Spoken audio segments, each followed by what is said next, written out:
सभी दोस्तों का बहुत बहुत स्वागत है। दोस्तों चलिए सुनते हैं भगवान महात्मा बुद्ध का एक अनमोल विचार। आज का जो उनका अनमोल विचार है, इन 5 परिस्थितियों में चुप रहना सीखें। दोस्तों उसके बाद जानेंगे एक ऐसे फल के बारे में, अगर रोज़ सुबह हम उसे खाली पेट खा रहे हैं तो दोस्तों हमारा पाचन तंत्र, हमारा दिल कभी बीमार नहीं होगा और ये 2 हमारे शरीर के प्रमुख अंग हैं। तो दोस्तों ये भी जानें कि उस फल में क्या क्या पाया जाता है, कब हमें उसे खाने चाहिए, उसके फ़ायदे क्या हैं, सब कुछ आप लोगों से चर्चा करेंगे। तो चलिए मित्रों सुनते हैं पहले उपदेश को, फिर जानते हैं स्वास्थ्य से संबंधित जानकारी को। परिस्थितियों के साथ कैसे सहमत रहें, यह एक महत्वपूर्ण जीवन कौशल है जिसे गौतम बुद्ध ने अपने उपदेश में प्रमुख रूप से उजागर किया है। उन्होंने यह सिखाया कि हमें जीवन की अनगिनत परिस्थितियों में भी शांति और स्थिरता कैसे प्राप्त करनी चाहिए। यहाँ हम उनके उपदेश इन 5 परिस्थितियों में चुप रहना सीखो को विस्तार से दोस्तों जानेंगे। पहला जो उनका है दोस्तों, दुख सहना। भगवान महात्मा बुद्ध ने सिखाया कि दुख स्वागत करना चाहिए, दुख का स्वागत करना चाहिए, हमारे जीवन का हिस्सा है। जन्म, मृत्यु, वृद्धावस्था, बीमारी और अनगिनत दुख हमारे जीवन में आते रहते हैं। हमें इन परिस्थितियों को सहने की कला सीखनी चाहिए और उन्हें देखकर उनके प्रति शांत रहना चाहिए। इसका मतलब यह नहीं कि हमें दुख को नहीं देखना चाहिए, बल्कि हमें उसका सामना करना चाहिए और उसे स्वीकार करना चाहिए। जब हम दुख को सहने की क्षमता विकसित करते हैं तो हमारी मानसिकता में शांति और स्थिरता बनी रहती है। सुख और दुख दोनों दोस्तों हमारे जीवन के एक चक्र हैं। अगर आज हमारे पास दुख है तो एक दिन हमारे पास सुख भी आएगा। हमें सुख का इंतज़ार करना चाहिए और दुख में घबराना नहीं चाहिए, कभी नहीं घबराना चाहिए। जो भी परिस्थिति है, जैसी भी स्थिति है, उससे आप उठिए, उसका सामना करिए और उसका सामना करते हुए आगे बढ़ते जाइए। आपका सुख इंतज़ार कर रहा है। दूसरा बताते हैं सुख सहना। उधर आपने जाना दुख सहना, अब इधर है सुख सहना। दूसरा, सुख भी अनित्य होता है और उसकी अत्यधिक प्राप्ति से हमें आत्मा के स्थिति में उतारण नहीं मिलता है। बुद्ध ने सिखाया कि हमें सुख को भी मानकर उसे छोड़ना चाहिए। अत्यधिक आसक्ति से सुख की प्राप्ति होने पर हमारी मानसिकता में असंतोष उत्पन्न होता है, जो फिर दुख की ओर ले जाता है। हमें सुख को स्वीकार करने की क्षमता विकसित करनी चाहिए, लेकिन उसमें आसक्त नहीं होना चाहिए। अगला बताए हैं लोभ से दूर रहना। बुद्ध ने लोभ को मनुष्य के दुखों का कारण माना है। वह यह सिखाते हैं कि हमें आसानी से संतोष प्राप्त करने की कला सीखनी चाहिए और लोभ की ओर नहीं जाना चाहिए। लोभ हमें अनगिनत परेशानियों में डाल सकता है, क्योंकि यह हमें हमेशा और बेहतर की तलाश में लगा देता है। इसीलिए हमें संतोष और साधने की ओर बढ़ना चाहिए ताकि हम लोभ की जाल से बच सकें। और चौथी बात जो बताते हैं दोस्तों, क्रोध को नियंत्रित करना। क्रोध मानव जीवन में नुकसान पहुंचाने वाली भावना होती है। बुद्ध ने सिखाया कि हमें क्रोध को नियंत्रित करने की कला सीखनी चाहिए। यह हमारे मन की स्थिति को बिगाड़कर हमारे आत्मा की शांति को प्रभावित कर सकता है। हमें क्रोध की ओर नहीं जाने की कोशिश करनी चाहिए, बल्कि समझने की कोशिश करनी चाहिए इसके पीछे का कारण क्या है और हम कैसे उसका सामना कर रहे हैं। क्रोध आपको किसी बात को लेकर आ सकता है, कोई आपको गाली दे सकता है, कोई कुछ कर सकता है, तो आपको वहाँ पे समझने का प्रयास करना चाहिए, ये हमें गाली क्यों दे रहा है, इसके पीछे का कारण क्या है। उस समय हमें उसकी गाली को नहीं सुनना चाहिए, हमें अपने कान को बंद कर लेना चाहिए। तो उसकी गाली को हम सुनेंगे ही नहीं तो हमें क्या पता उसने क्या कहा और क्या नहीं कहा। ये जो उसने गाली दिया ये वापिस उसी के पास चला जाएगा।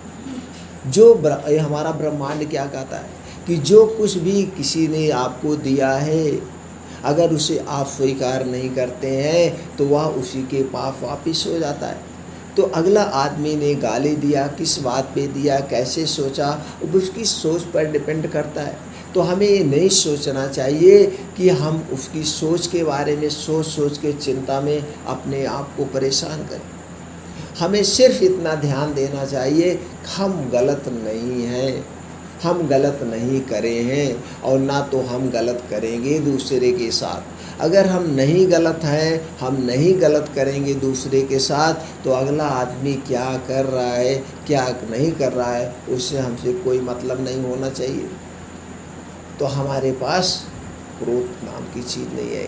तो इसलिए इस चीज़ को दोस्तों हमेशा याद रखना चाहिए। अगला है पांचवी बात, अहंकार को दूर करना। अहंकार और अभिमान हमारी मानसिकता को विकट बना सकते हैं या हमें अन्य लोगों के प्रति सही दृष्टिकोण से नहीं देखने की कला सिखाते हैं। बुद्ध ने सिखाया कि हमें सभी मनुष्यों को समान दृष्टिकोण से देखना चाहिए और अपने आत्मा की महत्वपूर्णता को समझना चाहिए। यह हमें बाहरी माया में नहीं फंसने देगा और हमें सच्चे आत्मसमर्पण की दिशा में आग्रह करेगा। गौतम बुद्ध के उपदेश इन 5 परिस्थितियों में चुप रहना सीखो ने हमें जीवन की सामान्य और असामान्य परिस्थितियों के सहने की कला सिखाई है। यह उपदेश हमें आत्मनियंत्रण, स्थिरता और आध्यात्मिक विकास की दिशा में मार्गदर्शन करती है। तो दोस्तों आपने इस छोटे से उपदेश से क्या ज्ञान प्राप्त किया हमें कमेंट सेक्शन में ज़रूर बताइएगा, हमें कमेंट सेक्शन में ज़रूर बताइएगा। और दोस्तों ये ज्ञान ये विचार आपको अच्छे लगे हों और आपको लगता है कि नहीं ये ज्ञान और ये विचार हमें अपने यार दोस्तों के साथ ज़रूर शेयर करना चाहिए, उनके जीवन में खुशियाँ आए, उनके जीवन में उजाला हो। तो दोस्तों ज़्यादा से ज़्यादा लोगों तक ज़रूर शेयर करिएगा। और अब हम चलिए जानते हैं वह कौन सा फल है। तो फल खाने से पहले हम फल क्यों खाते हैं, हम खाना क्यों खाते हैं, ये सारी चीज़ें जानना ज़रूरी होता है। दोस्तों जब हम कारण को समझते हैं तब निवारण आसान हो जाता है। जब तक हम कारण को नहीं समझते हैं निवारण आसान नहीं होता है। आप खाना खाते हैं, आपके खाना खाने का समय फिक्स है। आप सुबह खाना खाएंगे, सुबह नाश्ता करेंगे, दोपहर में खाना खाएंगे, दोपहर में या शाम को नाश्ता करेंगे। तो इसके पीछे का कारण है नाश्ता आप क्यों कर रहे हैं, आप अपने पेट की भूख मिटाने के लिए कि आप अपने शरीर को निरोगी बनाने के लिए, कि क्या आपकी ऐसी कोई डाइट है जिसमें सारे प्रोटीन्स विटामिन्स होते हैं जो आपके शरीर के विकास के लिए ज़रूरी है, आपको जीने के लिए ज़रूरी है, आपको स्वस्थ रहने के लिए ज़रूरी है। क्या ऐसा डाइट आप चार्ट बनाए हैं कि बस ऐसे ही हमारे पेट भर जाए, हम ठूस के खा लें बस हो गया, ये आप निर्धारित करें। तो इसके पीछे के थोड़े से कारण को जानते हैं। ये हमारा जो शरीर है, ये हमारा शरीर 5 तत्वों और 3 दोष से बना हुआ। ये 5 तत्व क्या है दोस्तों, जैसे हम जानते हैं हमारे शरीर में 80 से 85% पानी है, पानी है, मिट्टी है। हम जब आपने कहते हुए समाज में सुना होगा कि हमारा शरीर मिट्टी है और एक दिन हम मिट्टी में मिल जाते हैं, हमारी आत्मा अमर रहती है। तो किसकी आत्मा अमर रहती, जो कुछ ऐसे काम करके यहाँ इस धरती से गया है उसे लोग याद करते हैं, या तो कोई बहुत बुरा आदमी है उसे याद करते हैं। तो दोस्तों ये आत्मा अमर हो गई। आप ये भी जान गए आपके शरीर किससे बना है, मिट्टी से बना है। और ये भी जान गए आपके शरीर में पानी, हवा, जल, आकाश, यही सब 5 तत्वों से बना है। और ये 5 तत्वों का और ये हमारे शरीर में 3 दोष पाए जाते हैं, वात और पित्त और कफ दोष। वात पित्त कफ और ये 5 तत्व का आपस में एक संबंध है। अगर ये 3 दोष में आपकी कमी हो गई तभी आपके शरीर में कोई विकार होता है। और ये 3 दोष किस पे काम करते हैं? आपके दिनचर्या पर काम करते हैं, आपके ऋतुचर्या पर काम करते हैं, आपके आहार विहार पर काम करते हैं। आप क्या खा रहे हैं, कैसे सो रहे हैं, कैसे जग रहे हैं, प्रकृति के किन नियमों का पालन कर रहे हैं, खाना खाने के किन नियमों का पालन कर रहे हैं, क्या आपके शरीर के हिसाब से सब कुछ आप कर रहे हैं? अगर कर रहे हैं तो तीनों दोष बैलेंस में रहते हैं। अगर आपने अपने आहार विहार खान पान किसी भी चीज़ में डिसबैलेंस किया या प्रकृति के खिलाफ गए तो आपके तीनों दोषों में कोई ना कोई कमी आ जाती है। और जब इन 3 दोष में कोई ना कोई कमी आती है तभी आपके शरीर में बीमारी आती है, अन्यथा कोई बीमारी नहीं आती है। तो आप ये समझ गए। तो इसलिए 3 दोष के बारे में जानना सबसे ज़्यादा ज़रूरी है। और इन तीनों दोषों के बारे में अच्छी सी जानकारी इस चैनल पर पड़ी हुई है। वात दोष क्या है, पित्त दोष क्या है, खाना खाने के नियम क्या हैं, पानी पीने के नियम क्या हैं, प्रकृति के नियम क्या हैं, ये सारी चीज़ें हैं। अपने ज्ञान को बढ़ाइए, स्वस्थ व निरोग रहिए। अब दोस्तों आपने जान गया आपका शरीर 5 तत्वों से बना है। पानी से 80% पानी है। अब पानी में क्या क्या पाया जाता है? कैल्शियम पाया जाता है, प्रोटीन, विटामिन से सारी चीज़ पाई जाती है। इस सारी चीज़ों से ही हमारे शरीर का निर्माण हुआ है। यानी कि हमारा शरीर प्रोटीन, विटामिन, पोषक तत्व, कैल्शियम, आयरन इन्हीं सभी से बना है। अगर हमारे शरीर में इन सारे पोषक तत्वों की कमी होती है तो हमें शरीर में विकार होते हैं।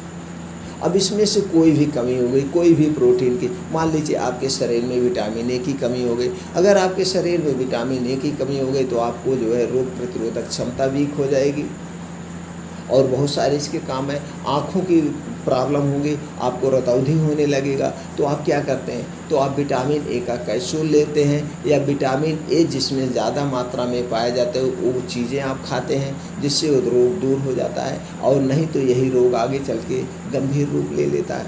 कैल्शियम की कमी हो गई तो आपकी हड्डियाँ कमज़ोर हो गई, और जब हड्डियाँ कमज़ोर होती है तो हड्डियों में दर्द होता है। या आप चल फिर रहे कभी ऊबड़ खाबड़ किसी स्थान पर गिर जाते हैं तो हड्डियाँ जल्दी से टूट जाते हैं। तो उसके लिए आप क्या जाते हैं? या तो 15 से 20 मिनट आप धूप में बैठिए, या फिर दोस्तों आप दूध की मात्रा बढ़ाइए, दही की मात्रा बढ़ाइए, या ऐसे कुछ बीन्स आते हैं उसकी मात्रा बढ़ाते हैं। आप हरी साग सब्जियाँ खाते हैं यानी जिसमें कैल्शियम और विटामिन डी ज़्यादा मात्रा में पाया जाता है, आप उनका सेवन करते हैं, जिससे आप स्वस्थ व निरोग रह सकें। तो आप अपने शरीर की देखभाल करते हैं। तो दोस्तों जो मैं फल बताने वाला हूँ, इन फल में सर्वगुण संपन्न है। प्रोटीन्स पाए जाते हैं, विटामिन्स पाए जाते हैं, मिनरल्स पाए जाते हैं। अभी हम बताएंगे क्या क्या पाए जाते हैं। और जो इसका मेन काम है दोस्तों, ये आपके पाचन तंत्र को दुरुस्त रखता है। ये पाचन तंत्र, और ये फल जो है दोस्तों ये क्षारीय होता है। और इस फल को खाने से blood pressure, heart attack, blood sugar, cholesterol, paralysis, prostate, ये सारी जो समस्याएं हैं इनसे निजात दिलाता है। और आपके पाचन तंत्र से संबंधित जैसे एसिडिटी, गैस बनना, कब्जियत रहना, पेट में दर्द होना, भूख कम लगना, ये सारी समस्याओं को दूर करता है। और यही 2 अंग आपके शरीर के प्रमुख हैं। तो इन दोनों अंग में उस फल का बहुत ही महत्वपूर्ण योगदान है। तो दोस्तों वो फल है सेब। एक सेब अगर आप रोज़ खा रहे हैं तो इन सारी बीमारियों से बचे रह सकते हैं। और सेब कब खाना है और कितनी मात्रा में खाना है ये भी जानना ज़रूरी है। उसके पहले हम ये जान लेते हैं उस सेब में क्या क्या पाया जाता है। दोस्तों एक सेब में क्या पाया जाता? ऊर्जा, protein, fat, carbohydrate, fibre, sugar, calcium, iron, magnesium, phosphorus, potassium, sodium, zinc, vitamin C, vitamin B6, vitamin E, vitamin K, vitamin A, fatty acid, antioxidant जैसे तत्व पाए जाते हैं। ये तो प्रचुर मात्रा में पाए जाते, छोटे मोटे बहुत सारे तत्व पाए जाते हैं। तो दोस्तों फल तो बहुत टाइप के आते हैं, लेकिन सेब एक ऐसा फल है जिसे खाली पेट खाया जा सकता है। बाकी कोई फल खाली पेट नहीं खाया जाता है। कोई भी फल खाली पेट नहीं खाया जाता। और सेब ऐसा फल है, इसको खाने से आपका वज़न बढ़ा हुआ है तो बैलेंस में आ जाएगा, अगर वज़न कम है तो आपका वज़न बढ़ जाएगा। जैसे हमने बता दिया, ये क्षारीय तत्व पाया जाता है इसमें, जिससे आपको दिल की बीमारी से बचाएगा, हार्ट अटैक से बचाएगा, आपके पाचन तंत्र को मजबूत बनाता है, क्योंकि इसमें हेप्टोप्रोटेक्टिव गुण पाए जाते हैं। और एक डायबिटीज़ शुगर से भी बचाता है, क्योंकि इसमें एंटी डायबिटिक गुण भी पाए जाते हैं, एंटी डायबिटिक गुण पाए जाते हैं। तो इन सारे तत्वों से भरपूर सेब है दोस्तों। सेब कब खाना चाहिए और सेब के क्या क्या फ़ायदे आप जानेंगे। तो सेब आपको कब खाना चाहिए? सेब रोज़ सुबह एक खाली पेट खाना चाहिए, रोज़ सुबह। अगर आप एक सेब खाली पेट खा रहे हैं तो आपको डॉक्टर के पास जाने से बचा के रखेगा, आपको बीमारियां नहीं होगी।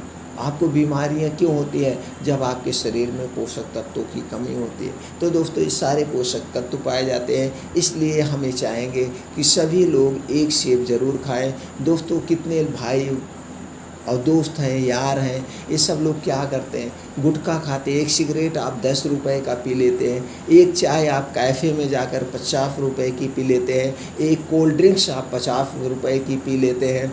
और दोस्तों, इसी तरह से बहुत सारी चीज़ें ऐसे दिन भर खाते रहते हैं। कोई दारू पीता है, कोई संजोग गुटखा पुकार खाता है, एक दारू की बोतल 100 रुपये 150 रुपये का आप पीते, क्या मिलता है? उससे आपका शरीर ही खराब होता है, बीमारियां ही आती हैं। और जो ये इससे पीने से खतरनाक बीमारी आती मित्रों ना, जब उस कंडीशन में आप पहुंचते हैं, आप सोच भी नहीं सकते हैं। इसलिए ये सारी चीज़ें आप छोड़ दीजिए, उसके स्थान पर रोज़ सुबह एक सेब का प्रयोग करिए। दोस्तों, सीजन में, इस समय इसका सीज़न होता है जुलाई अगस्त सितंबर, इस समय सेब निकल कर टूटने लगता है और आपको सस्ता सेब मिल जाता है। कोई ज़रूरी नहीं खूब बड़ा वाला अच्छा वाला दुकानदार उसमें बेचते, कुछ ज़रूरत नहीं, छोटा भी सेब ले लीजिए, छोटा भी सेब ले लीजिए। तो सेब कोई भी हो आप ले लीजिए, और इस समय 50 से 60 रुपए किलो मिल जाएगा। अदर सीजन में दोस्तों 150 200 तक चला जाता है, 200 तक। अगर 200 तक भी चला गया तो आपका 50 रुपये डेली का। अगर बजट है तो ठीक है, नहीं बजट है तो कोई बात नहीं। आप कुछ और चीज़ें जो धूम्रपान कर रहे हैं, चाय समोसा बाहर की चीज़ें, वो सारी चीज़ें त्याग दीजिए, उधर का बजट आप इधर लगा दीजिए। एक सेब मैनेज करके आप खा लीजिए, आपको कोई बीमारी नहीं। और ये सेब सुबह खाली पेट ही खाना चाहिए, तभी इसके पूर्ण रूप से फ़ायदे मिलते हैं। सेब जब भी खाइएगा, इसको खाने के 1 घंटे पहले आपको कुछ नहीं खाना है, और सेब खाने के 2 घंटे बाद भी कुछ नहीं खाना। इस बात का आप याद रखिएगा। ना तो 1 गिलास पानी पीना है, ना तो कोई बिस्किट खाना है, ना तो चाय पीना है। अब जब बिस्किट नहीं खाना है तो कुछ भी नहीं खाना है, इतना याद रखिए। कितनी देर तक? 2 घंटे तक। कितना? एक सेब दोस्तों छोटा भी होता है, बड़ा भी होता है। अगर आप 200 ग्राम, 250 ग्राम से 300 ग्राम, 400 ग्राम जो खा सकें आप खाइए, लेकिन बहुत ज़्यादा भी मत खाइएगा।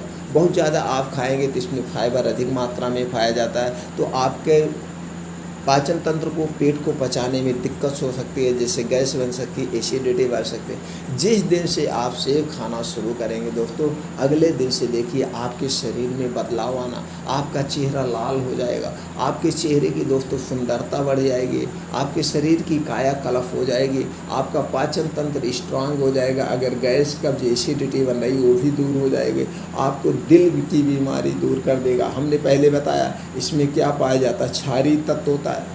और हमें दिल की बीमारी, heart attack, cholesterol, blood pressure, BP या दोस्तों पैरालिसिस क्यों होता है? तो दोस्तों, ये सारी चीज़ें तब होती है जब आपके रक्त की अम्लता बढ़ी हुई होती है, रक्त की एसिडिटी बढ़ी हुई होती है।